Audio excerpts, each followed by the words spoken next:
Hey there everybody, I'm Mark Riley. I'm back with another how to draw a lesson, and I'm going to go ahead and just jump into it. This is a lesson on how to draw a realistic eye.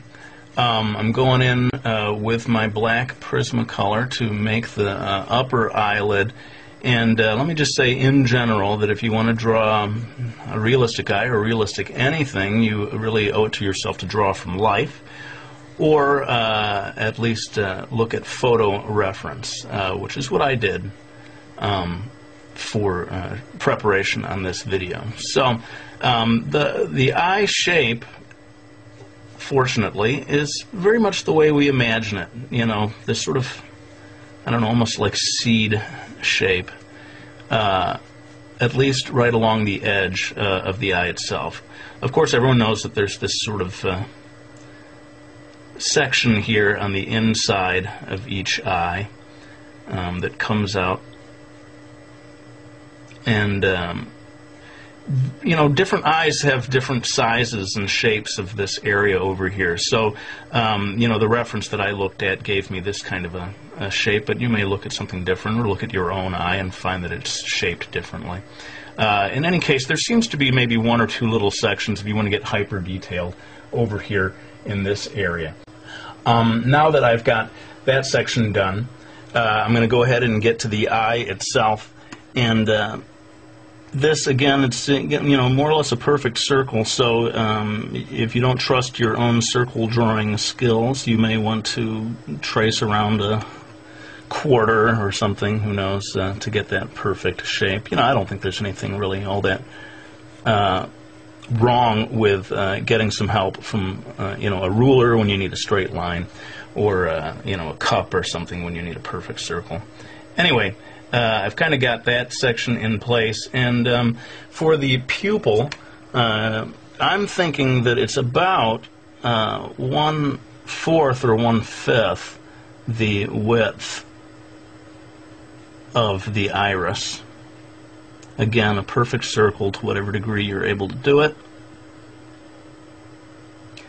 And then I'm going to put in a sort of a highlight area over here that, you know, maybe is sort of the suggestion of a window in the wall that's providing some light there. Okay, now I'm going to jump in and do the eyelashes. This is a female eye, and maybe someone who's wearing quite a bit of mascara, who knows.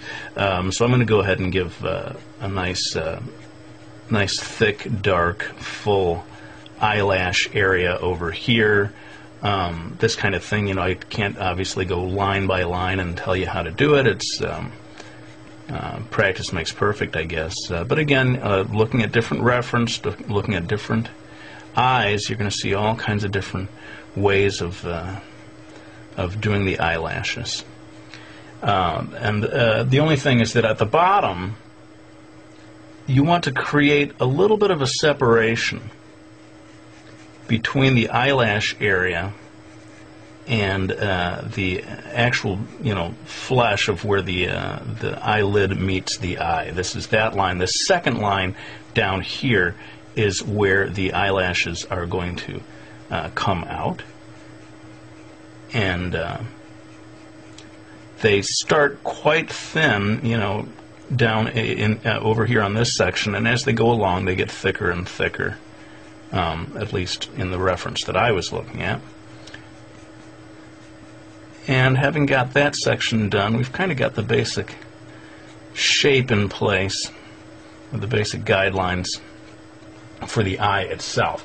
Now, again, every eye is different, but most eyes are going to have some kind of a eyelid,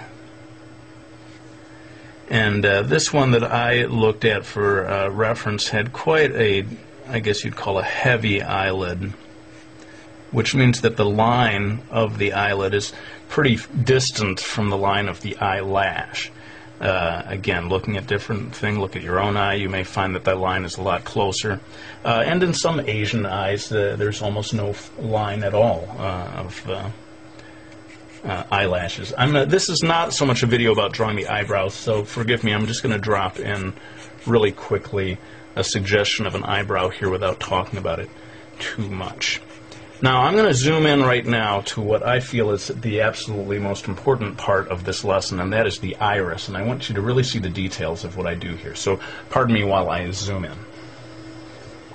Now, getting a good iris illustration done is the real key to making a super realistic, almost photorealist looking eye. And what I'm doing here, I'm going to do in real time just this section here, sort of roping off or showing these the sections that I'm going to darken up and the sections that I'm going to leave light. Basically, this little area in here is going to stay relatively light, and the rest of this stuff is going to get darkened in. Now, I know people like a real-time video. People don't like when I time-lapse, but seriously, this one I could spend a whole half hour just on the iris itself. So I'm going to time-lapse this part, but I'll come back to explain a little about the choices I made.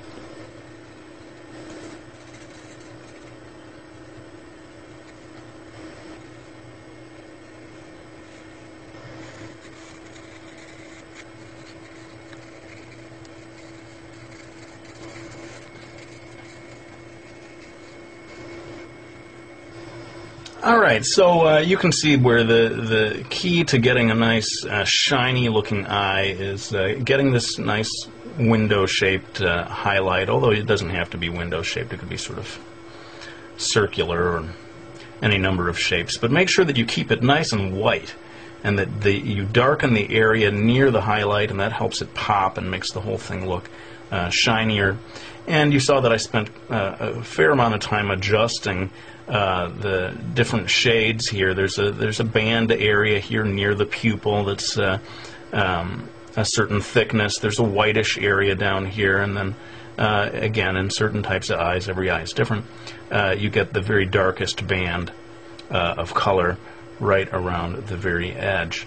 I'm going to go ahead and jump in here and very quickly darken this area in of the eyelashes. Again, this is maybe a female eye, someone who's wearing quite a bit of mascara. And with that, we're starting to come into the home stretch on this video. And again, to keep things a reasonable length, I'm going to have to do some of this in time-lapse. But hopefully it won't be anything that you couldn't follow along with. Basically, I'm going to be adding shading to make the whole thing look a little more 3D. And again, I'll come back to explain a little bit about the choices I made.